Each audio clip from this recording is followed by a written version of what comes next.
شروع اللہ کا نام لے کر جو بڑا مہربان نہایت رحم والا ہے۔ السلام علیکم ناظرین۔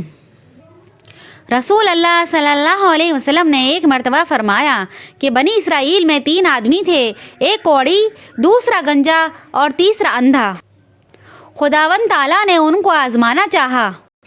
ان کے پاس ایک فرشتہ بھیجا۔ پہلے وہ کوڑی کے پاس آیا اور پوچھا، تجھ کو کیا چیز پیاری ہے؟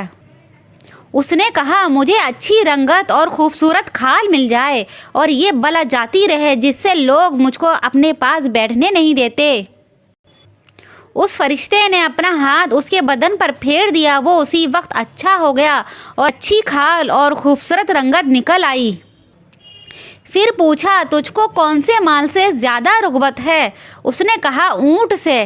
پس ایک گاہبن اونٹنی بھی اس کو دے دی اور کہا، اللہ تعالیٰ اس میں برکت دے۔ پھر گنجے کے پاس آیا اور پوچھا، تجھ کو کون سی چیز پیاری ہے؟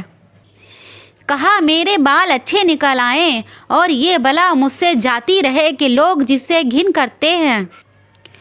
فرشتے نے اپنا ہاتھ اس کے سر پر پھیر دیا، فوراً اچھا ہو گیا اور اچھے بال نکل آئے۔ پھر پوچھا، تم کو کون سا مال پسند ہے؟ اس نے کہا، گائے۔ پس اس کو ایک گابھن گائے دے دی اور کہا، اللہ تعالیٰ اس میں برکت دے۔ پھر اندھے کے پاس آیا اور پوچھا، تجھ کو کیا چیز چاہیے؟ کہا، اللہ تعالیٰ میری نگاہ درست کر دے کہ سب آدمیوں کو دیکھوں۔ اس فرشتے نے آنکھوں پر ہاتھ پھیر دیا، اللہ تعالیٰ نے اس کی نگاہ درست کر دی۔ پھر پوچھا، تجھ کو کیا مال پیارا ہے؟ کہا، بکری۔ پس اس کو ایک گاہبن بکری دے دی۔ تینوں کے جانوروں نے بچے دیے۔ تھوڑے دنوں میں اس کے اونٹوں سے جنگل بھر گیا، گاؤں سے بھی جنگل بھر گیا اور اس کی بکریوں سے بھی جنگل بھر گیا۔ پھر وہ فرشتہ خدا کے حکم سے اسی پہلی صورت میں کوڑی کے پاس آیا اور کہا، میں ایک مسکین آدمی ہوں، میرے سفر کا سب سامان چک گیا، آج میرے واپس پہنچنے کا کوئی وسیلہ نہیں سوائے خدا کے اور پھر تیرا۔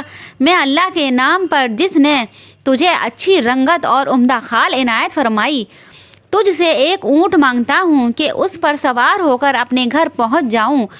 وہ بولا، یہاں سے چل دور ہو، مجھے اور بہت سے کام ہیں، تیرے دینے کے لیے اس میں گنجائش نہیں۔ فرشتے نے کہا، شاید تجھ کو میں پہچانتا ہوں، کیا تو کوڑی نہیں تھا کہ لوگ تجھ سے گھن کرتے تھے، اور کیا تو مفلس نہیں تھا؟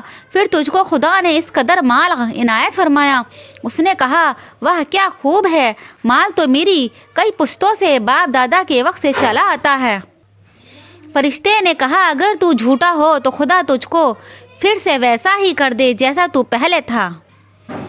پھر گنجے کے پاس اسی پہلی صورت میں آیا اور اسی طرح سے اس سے بھی سوال کیا اور اس نے بھی ویسا ہی جواب دیا۔ فرشتے نے کہا، اگر تو جھوٹا ہے تو تجھ کو ویسا ہی کر دے جیسا پہلے تھا۔ پھر اندھے کے پاس آیا اور کہا، میں مسافر ہوں، بے سامان ہو گیا ہوں، آج بہر خدا کے اور پھر تیرے کوئی وسیلہ نہیں ہے۔ میں اس کے نام پر جس نے دوبارہ تجھ کو نگاہ بخشی، تجھ سے ایک بکری مانگتا ہوں کہ اس سے اپنی کاروائی کر کے سفر پورا کروں۔ اس نے کہا، بے شک میں اندھا تھا، خدا تعالیٰ نے محض اپنی رحمت سے مجھے نگاہ بخشی۔ جتنی بکریاں تیرا جی چاہے لے جا اور جتنی چاہیں چھوڑ جا، خدا کی قسم کسی چیز سے میں تجھ کو منع نہیں کرتا۔ فرشتے نے کہا، تو اپنا مال اپنے پاس رکھ، مجھ کو کچھ نہیں چاہیے۔ وقت تم تینوں کی آزمائش منظور تھی سو ہو چکی، خدا تجھ سے راضی اور ان دونوں سے ناراض ہوا۔ ان دونوں کو ناشکری کا نتیجہ ملا کہ تمام نعمتیں چھن گئیں اور جیسے تھے ویسے ہی ہو گئے، اور خدا ان سے ناراض ہوا، دنیا اور آخرت دونوں میں نامراد رہے۔ اور اس شخص کو شکر کی وجہ سے کیا اوس ملا کہ نعمت بحال رہی اور خدا اس سے خوش ہوا اور دنیا اور آخرت میں شاد بامراد ہوا۔ ناظرین، ہمیں ہمیشہ اللہ تعالیٰ کا شکر ادا کرتے رہنا چاہیے، اس کی ہر نعمت کا، اس کے ہر احسان اور مہربانی کا جو اس نے ہم پر کیے ہیں۔ اللہ تعالیٰ ہر بندے کو اس کا شکر ادا کرنے کی توفیق عطا فرمائے، آمین۔